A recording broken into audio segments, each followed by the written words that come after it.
welcome to the next channel. So today I got an interesting query in my comments about different programming languages. As you can see here, I got a comment from a viewer called Shivam Rawat. So his query is about make a video on see why it is used for OS in depth and so on. I told him that I'll of course try sometime in the future, but other than that he also asks and why C++ is faster than Java, Python, and want to know the uses of C and stuff. I thought somewhat I thought of replying in the comment again. I thought I anyway can take I can anyway cover his question in a couple of episodes. One of his question is about the language efficiency, which this is a common FAQ when I shot a video on why Linux kernel is written in C, why not in C++.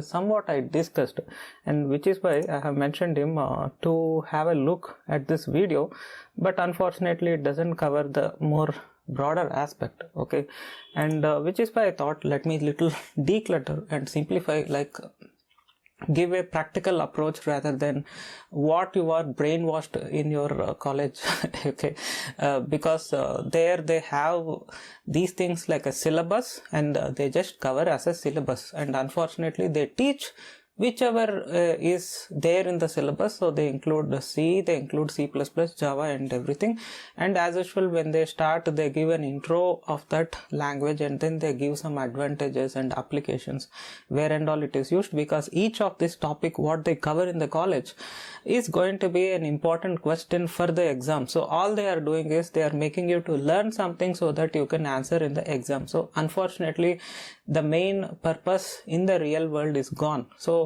they brainwash you saying this is efficient, this is not so efficient, and so and so.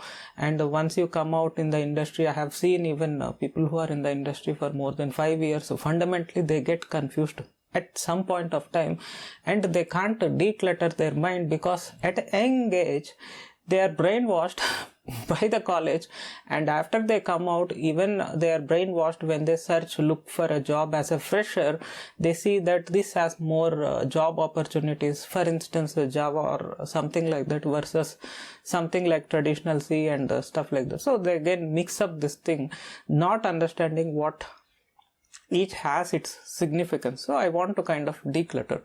See, when you think a system level programming, all you need is just assembly code. You don't need any programming language because it is the assembly code which system understands. So what we are doing is you can write a complex program in assembly, but the moment it reaches even more amount of complexity, see, when you write in system level programming already, like assembly code, okay, so when you write assembly code already the code is highly optimized. You are just going to write bits and pieces of the code which exactly what it is meant to do. Okay, the unfortunate thing is it is quite complex, and it is very difficult to manage. The code will be in thousands and thousands of lines, perhaps even million lines of code. You can't easily debug because it is going to have a sort of a flow. So to make it easier, we have written high level languages. One of the languages is C, where it acts like a translator. So this is what exactly you study in the college books. Again, I'm not saying anything new, but from here I want to divert in a different path so that you can understand the big picture and declutter your mind. Okay, so what is happening is we have a simple translator like C. So what is happening is you are writing a language which is easy, and please note, when you write any complex code in C, it is not so complex when you compare to assembly code actually. So C itself is a very simple language.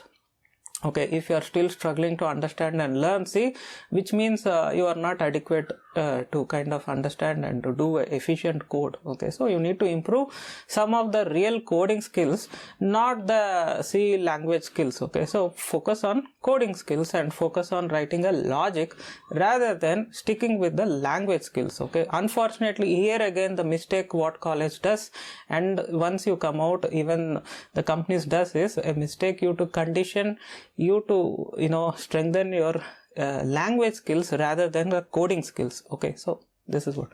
So what is happening is we are writing a simple, easy to understand C code, give this C code to the C compiler itself, and the compiler of C okay, which is let's take GCC. So it is taking C language and it is converting to the binary, this thing, what is that, we have the assembly code. So what is happening is it is taking C language, it is compiling it, and it is giving out assembly.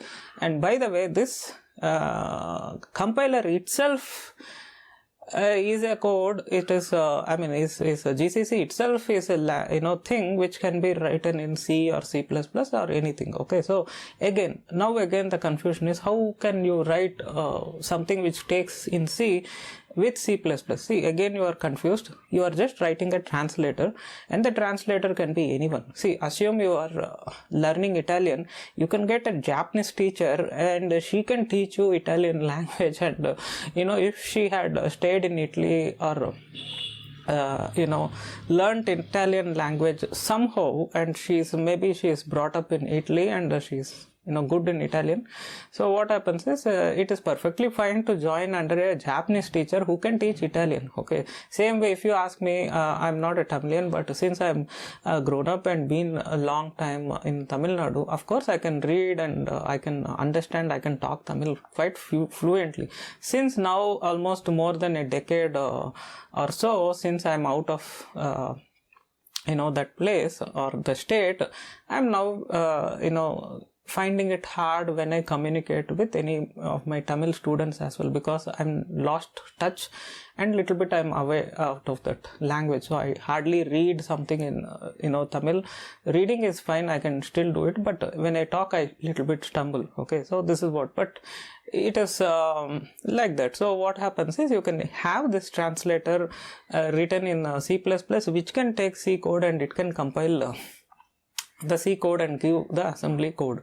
So this is what happens. So when it does this translation, the efficiency of this translation comes into the picture. So when you write something in C++, sometimes it's a complex abstraction. You find it in C++, unlike a piece of code written in C. See, understand, C++ is like a one level of abstraction you put in the form of object classes and stuff like that on the existing C language. So what happens is when you take anything in C++ and when you translate or compile that code into assembly code, sometimes the efficiency when you compile with the G++ compiler versus GCC compiler will change, and sometimes the versions of GCC itself will change. So suppose if you take the same code you compile 10 years back with the GCC compiler, that code may work little bit slower than you take the same code and compile with the modern GCC compiler, and if you run it, it may run quite efficiently. See, here I'm not saying about your basic hello world examples. I'm saying a real huge C code, a production level C code which contains thousands of APIs and lines. Take that type of a C code, when you compile it with a different version of GCC compiler and compile with a different version of GCC compiler, the efficiency changes. You can do yourself, you can test it, and then you can find it yourself. You take any old Ubuntu 14x version or 16 LTS, Ubuntu 16.4 LTS or something like that, and try it over there and try it in the modern 2020 release. Okay, and just compare yourself that how this changes. Take the same source code, which is the C code, compile there, compile here, test it there and test it here, and see how it changes. And moreover, you notice it also depends on the kernel efficiency and kernel tune-up and stuff like that. So if you compile and if you run with that old kernel, the kernel efficiency also matters, and also the GCC compiler itself matters. So some extent it will have the influence because of the compiler. So now comes to the question of different language. Again, I'm saying the language is just an abstraction. You write it in any language. You are taking some translator, and we call that as compiler. So it is taking that and it is compiling it, and it is giving that object code also this machine readable code. So it is doing that. When it does, it depends on the language. It may take C is always a bit primitive language when you compare with C++. So what is happening is, when you take something like C, it can easily translate to an assembly instruction, and it is quite straightforward. Okay, so when it does that, sometimes which is the reason, if you write a huge complex software, okay, in C versus in C++, the efficiency in the C quite may differ versus something in C++.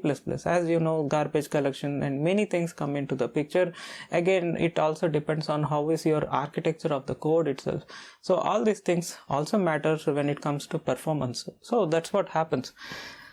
So to put things in perspective, you can try Google Translate. Hope everybody must have tried at some point of time. So if you try Google Translate, and assume you take any complex translation. Okay, let's take any complex translation. Let's take any Chinese article. Let's take any Chinese article written in native Chinese. Okay, so something like that. Okay, see, I'm really not sure what this is. So when you take and try to translate here, you can see there it will approximately translate. Sometimes the grammar will be fine, sometimes the grammar will be a little bit messed up, but the main intent of Google Translate is to get an approximate idea that what it is trying to convey, not to bother about the grammar and other aspects of language.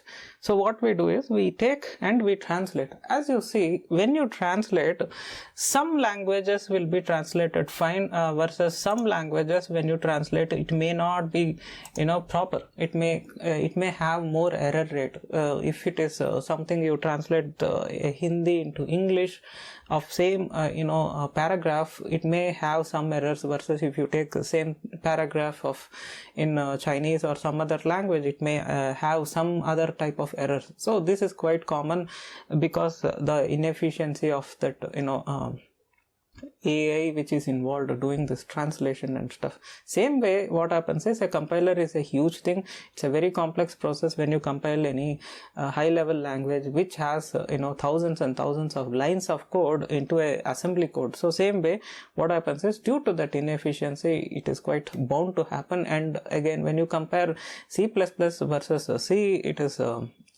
it has more abstractions, right, in the form of all these objects and all, versus in C it doesn't have any type of much of abstraction. In the case of C, we have discrete structs and we have discrete APIs which takes those structs, versus in the case of C++ we have this completely abstract objects and its abstract object variables, member variables, and all this private and public APIs and stuff, which is exactly same what even C does. Okay, if you see that way. So if you talk any complex communication, whether you talk in English, whether you talk in Tamil or Malayalam or any language, it is going to be the same, but the emotional aspect sometimes it changes. Okay, when you tell something in English, it doesn't sometimes sound that emotional. It depends on the language you use, the vocabulary you use and stuff like that, versus you talk the same thing, you convey the same thing in other native language, it may have a different impact. Okay, so this also matters. So same way even here. Now comes the confusion, as everybody has this programming languages which doesn't need compilation, like